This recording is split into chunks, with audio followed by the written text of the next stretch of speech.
Now,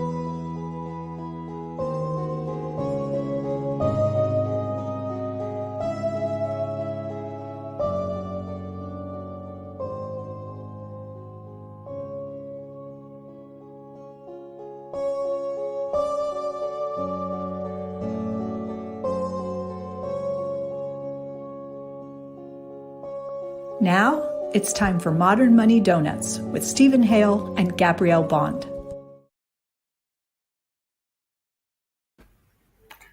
Hello everybody and welcome again to another edition of Modern Money Doughnuts.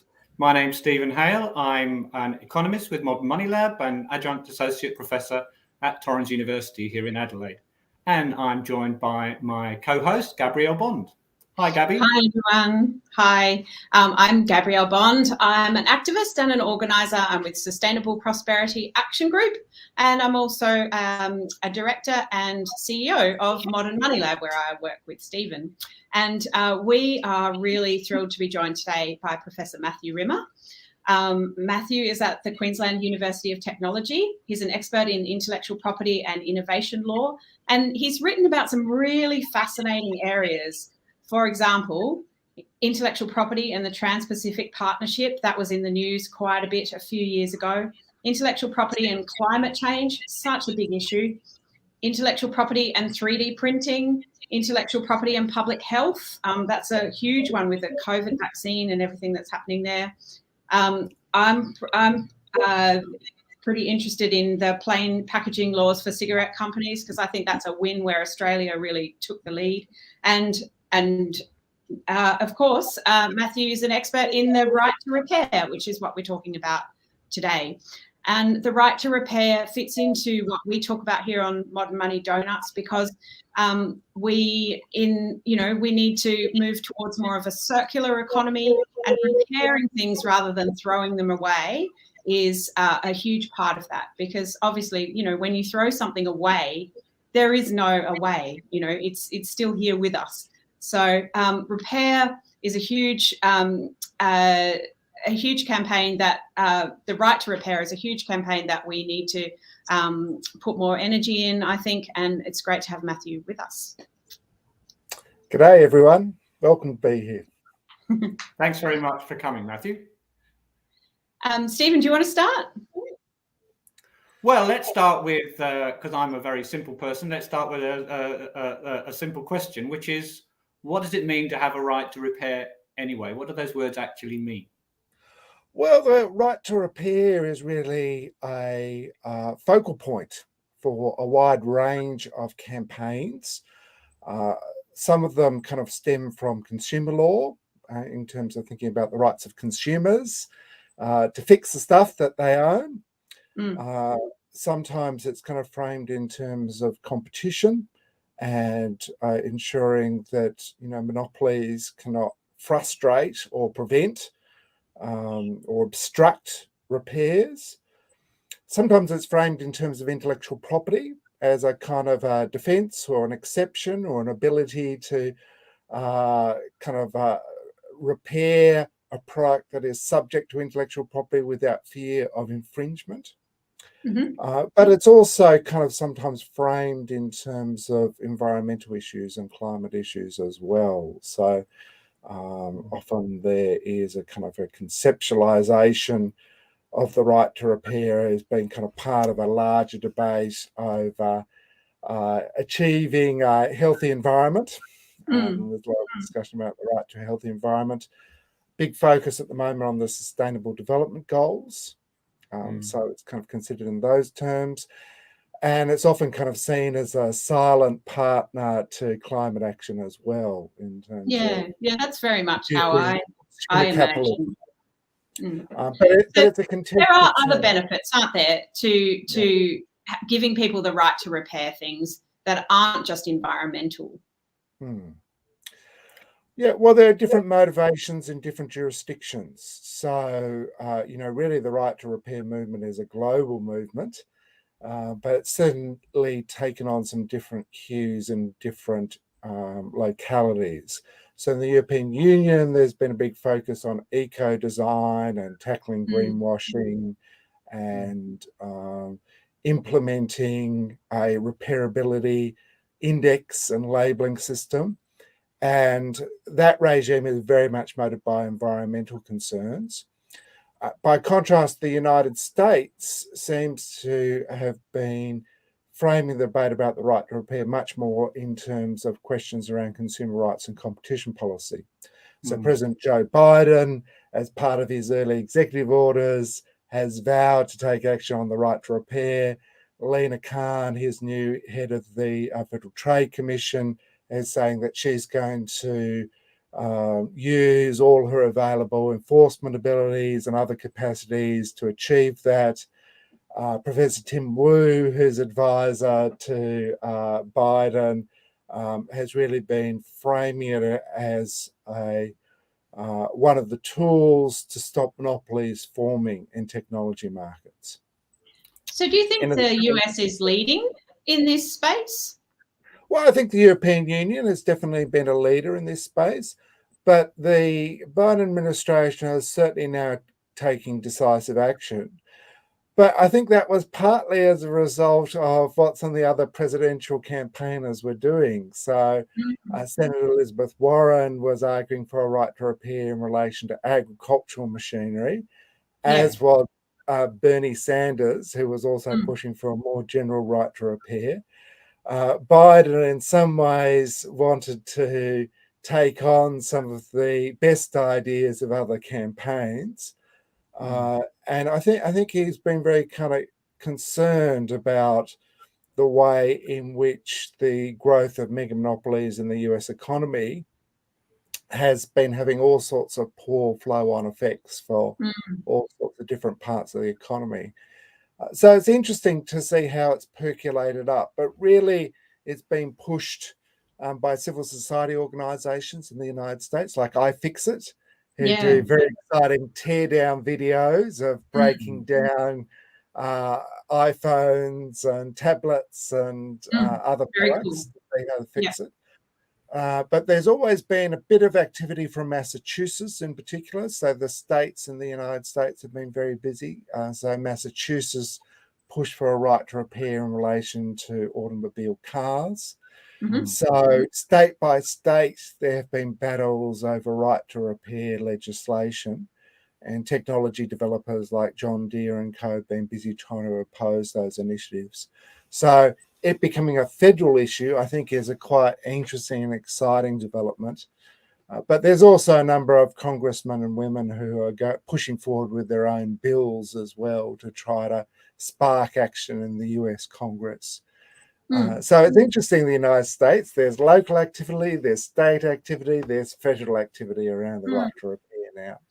So if we're talking about car manufacturing, we're not talking about you fixing your own modern car. What we mean is local service shops being able to get access to the necessary information and spare parts, and you being able to have your car perhaps serviced by qualified people who don't work for the original manufacturer without voiding warranties, things like that. Yeah, so initially the debate over the right to repair when I was a student back in the 1990s was very much focused upon cars and fixing cars and independent repairers being able to perform the same sorts of repairs as authorised dealers. The situation has become more complicated as cars become more sophisticated and IT driven. And that's certainly been an impulse for a push in the United States for a right to repair, but also in Australia that was a kind of an early driver of activity. And really Treasury in Australia finally responded to those concerns and set up a scheme for sharing repair information for motor vehicles. And the economist Andrew Lee, who you might have come across, who is with the Australian Labor Party and is based in Canberra, he has been a big champion of the right to repair for independent repairers. But, you know, sometimes it's also for those people who like to fix their own cars as well, Stephen. So, you know, Australia is the land of Mad Max. We're very much into customising, cars in one way or another. Mm. So there's a big culture of that. And certainly one of the big test cases in intellectual property in Australia has been in relation to spare parts for customising cars in relation to industrial designs law. And the defence in relation to spare parts was successfully raised in that matter. But yeah, Australians are a bit nuts with tinkering with their cars. I used to live in Canberra, which had a festival called Summer Nats, which was a festival of customizing cars in various different ways and showing them off to others. Well, like I say, a man's got to have a hobby. Maybe a bit more difficult with the Tesla than it was with an old 1970s Ford Cortina. Well, that's a good point. One of the big opponents to the right to repair has been Elon Musk and Tesla. And, they want to really control all aspects of the experience in relation to Tesla, including in terms of doing repairs, whether, they do software updates or they do repairs within their own studios. It's interesting because Tesla is famous for open sourcing their IP in relation to Tesla. So how does that kind of marry up? Well, Elon Musk is a man of many contradictions. At the same time as he was saying that he was open licensing some of his patents in relation to Tesla, he has also been kind of taking action in relation to trade secrets infringement by others in relation to Tesla. So I think he is very complicated in some ways. But, Tesla certainly does want to, in some way, elbow out both independent repairers and authorised dealer repairs to something that they control. So I think that's a really key part of their business model. I mean, from their perspective, they argue there are safety and security reasons why they want to control the repair experience. Yeah. But it's certainly kind of emblematic of some of the battles that have played out in relation to the right to repair. And I guess, as our technologies have expanded over the last few decades in relation to information technology and communications technology and consumer electronics, that has raised a whole gamut of other issues in relation to repair. And sometimes they kind of still mix together with vehicles because, the Tesla in some ways is a very IT-driven car. Famously so. So that has lots of interesting questions in terms of how it operates. Similarly with agricultural machinery as well. So, John Deere and tractors is a big flashpoint for conflict in relation to the right to repair. Because many farmers are very proud to be able to repair their own machinery, they're problem solvers, they like to be in control, and they don't, they don't want to have to leave their machines idle while important work goes undone. And maybe in the US or Australia, they're a long way away from one who could repair. Well, that's been a kind of a really important issue in Australia. I mean, one of the key champions of the right to repair has been the National Party, which is meant to represent rural and regional communities in Australia. But really, some of the Western Australian sections of the National Party have been the ones concerned about the right to repair because they're concerned, when their tractor breaks down, it takes so long to get it fixed so far away, and Western Australia is so far flung that's a really significant issue for them, and they're really kind of keen to try to reduce costs. And the National Farmers Federation in Australia have been very kind of concerned about that issue of the economics of repair. And the Australian Competition Commission and the Productivity Commission have kind of agreed with those concerns and have said that, there are some anti-competitive tendencies in the agricultural repair market at the moment, and there does need to be supervision and potentially enforcement to, protect farmers and protect consumers. I'd love to get a sense of what the barriers are to having more of a repair culture, both from like the company side, but also from the kind of behavioural side. Well, from a company perspective, there are sometimes various tensions involved with dealing with questions of repair. A good case study might be Apple. Yeah. So Apple, famously set up by Woz and Steve Jobs, came out of a homebrew computing culture in which you fixed and repaired things and adapted them and changed them. As Apple became much more mainstream, particularly when Steve Jobs came back and took charge of Apple again, it kind of went from this open ecosystem to this much more kind of closed world of tethered devices, as Jonathan where we are now. And, as part of that, Apple also really started to exercise an obsessive control over its products in terms of how they were made, but also how consumers interacted with them. So they really restricted the ability physically for consumers to tinker with their own products.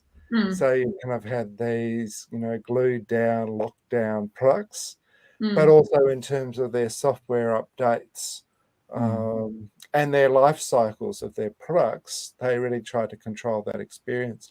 And there was a great deal of concern that Apple was really engaging in a model of planned obsolescence. So, their products would last for a little while, and then you'd be kind of encouraged to buy the next model of the iPod or the iPhone or the iPad. And that would cycle through at a very fast rate. And, Apple has taken legal action against independent repairers, but it's come under a great deal of pressure during the right to repair debate. And the contradictions have been pointed out between, its original culture and its present culture, its avowed commitments to sustainability and its current business practices. So, and, even Woz has kind of come out and said that, really Apple's behavior has been outrageous. Yeah. So Apple is now rethinking how it's going to deal with repair. It's made some baby steps in terms of repair strategies and allowing a bit more flexibility in terms of what it's going to allow. But iFixit and others have kind of pointed out that really they've got a long way to go before they really fully embrace a repair culture. So this is such an important issue, isn't it? It's almost feels like it's a fight against the old linear culture and planned obsolescence and global monopoly power. So there's the environmental side, because at least up until now, as economies have grown, so our material footprint on the earth has grown with there's not been any decoupling as far as what we've been digging out from under the ground and throwing away is concerned. Well, then there's the other side as well. If governments are increasingly concerned now about inflation and the cost of living, then just going back to the car repair thing, it's so much cheaper to get your car repaired locally than it is to go to the manufacturer. And I think both your questions are really also kind of touching on matters that concern consumers in terms of their experience in relation to cost and accessibility, but also around, how durable a product is, how sustainable a product is. I mean, Gabby was really kind of, pointing towards some of the current debates about, are there some labeling systems or indexes that could help consumers make more sustainable choices? France has introduced a repairability index and labeling system, and there's a lot of discussion about whether that should be extrapolated from and adopted much more broadly in the European Union. that was certainly an issue that kind of exercised the minds of the Productivity Commission in Australia, and they're kind of quite interested in that question. So, I think that will be kind of an important factor, in order to kind of transform our economy. We do need to kind of ensure that the consumer choices are also encouraging technology developers. And how much of a problem is planned obsolescence? I mean, we hear about it, and you kind of get the feeling sometimes that, oh yeah, my old MacBook seems very, very slow and nothing I can do to fix it, and maybe it's Apple controlling it from afar. There's this kind of perception that things are that we are in this kind of fast flowing current towards buy the new shiny thing. Is that a real truth, or is it just a kind of myth? Well, it was a point of great contention in the Productivity Commission inquiry into the right to repair in Australia. The Productivity Commission were of the view that it wasn't a systematic problem. They thought that, sometimes companies made decisions to make more durable, more high quality products. A lot of the environmental and sustainability groups, though, were rather kind of grumpy by that finding. They thought there was much more stronger evidence of planned obsolescence in the current economy. So it's a good question to ask, and I guess it was, hotly debated in the Productivity Commission in terms of the extent to which it was a problem. But likewise, there was also a debate about, the extent to which e-waste was a problem, in terms of, to what extent are we being very wasteful. There was some kind of conflicting opinions from stakeholders in terms of the debate over the right to repair inquiry, which was kind of interesting in terms of how the various problems were kind of viewed in terms of their intensity. So I guess in the end, it kind of does circle back to what people want, or what they are conditioned to want, perhaps, is a better way of describing it. I mean, there's a very famous sort of aphorism about, the buying a new pair of shoes, for example. If you have to buy the cheapest shoes, you're going to have to buy them again in 6 months and pay that amount of money over and over and over. Whereas if you bought the expensive shoes, they might last you for 10 years. Well, I think companies are very nervous about the development of repairability indexes. So they are concerned that will be a metric by which they're judged against. Like, how repairable is your computer may become a factor in terms of, consumer choices. But I think we need to have a system that kind of rewards those companies that make good choices and penalises those companies that ignore these matters or engage in greenwashing. So, sometimes there's been action under consumer law for breach of consumer rights, or for misleading deceptive representations in terms of greenwashing. In Australia, the Productivity Commission said that there was a real imbalance between the power of consumers and the power of technology companies, and they thought that there should be the greater ability to bring collective actions, that there needed to be, much more action by the regulator, but there needed to be some alternative dispute resolution mechanisms as well to deal with some of these issues. So I think the Productivity Commission says that, we need to further empower consumers. At the moment, they're not necessarily able to make free and effective choices. And sometimes when a company has a very closed ecosystem, it's very difficult to opt out of that system. If you're There's using me, an Apple products fan. Yeah. So that can be an issue. And as an intellectual property academic, I would also note that, technology developers also insist that they have special exclusive rights in relation to their technologies. They have copyright protection, they have designs protection, they have patent protection, they have trade secrets protection. And they've been busy arguing that those intellectual property rights should trump consumer concerns or interests. So from the perspective of intellectual property, I think it's really important that we create some broad defences there for the ability of consumers and repairers to engage in repair without fear of infringing the intellectual property rights of the technology developers. There's a whole different conversation there about something else you've written about, I think, which is trade deals. Yeah, well, that kind of bubbled away in the Productivity Commission inquiry. The Productivity Commission has been previously concerned that Australia keeps entering into trade agreements with higher and higher standards of intellectual property rights, which are not necessarily good for Australian consumers because we're a net importer.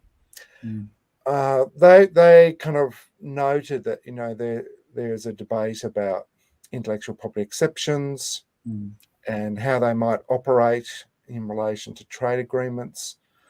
Some of the companies like Apple and John Deere might threaten to bring a kind of an investor-state dispute settlement matter against Australia as well. Yeah. Really, there's also risks about Australia being left behind. So really, we're already behind. Yeah. Pushing ahead with the right to repair. The European Union is really making rapid progress. Biden seems very kind of committed to action on the right to repair. Canada has a bill on the right to repair. I'm a little bit concerned that, the Productivity Commission report is very good, but in some respects it's a little bit cautious and circumspect and tentative, as if it was unsure about how policymakers would respond to it. A lot depends upon what the next Australian Parliament will do with these recommendations. Yeah, I was going to ask you that. People won't be aware that we have an election coming up. We're days away from the US. US correspondents, lots of excitement. This is the last week of the Australian election. So we could have a differently composed Australian Parliament. We could. And do you think having more influence from the Greens will help progress this issue? Well, the Greens have been the real driver of the right to repair issue. So Shane Rattenbury, who's the Attorney General in the Australian Capital Territory, has been a great champion of the right to repair. And he pressed other state and territory and federal leaders to help set up the Productivity Commission inquiry. So he has certainly pushed along the agenda. The Australian Labor Party have some members who are interested in the right to repair in the context of motor vehicles, but there's a few others who are more generally interested in the right to repair. The National Party have said that they will support a right to repair. The Treasurer of the Liberals, Josh Frydenberg, did agree to, the motor vehicle sharing information and the Productivity Commission inquiry. But it seems that his seat is under threat at the election. So I guess we'll have to see whether or not he survives the election. I think the right to repair will be okay without Frydenberg. Yeah, well, I think you kind of ideally need a consensus for such initiatives to push ahead. That's true. I was being flippant. Yeah. But I mean, I think it's always sometimes useful to have cross-party consensus support on an issue. Really, but I guess there are different models of the right to repair that could be implemented as well. There could be a very strong version put forward, or a much kind of weaker regime put into place. So I guess I'm an advocate of a much stronger version of the right to repair. And for that to happen, I think, we need committed legislators who will take those ideas put forward by the Productivity Commission further and implement some effective models.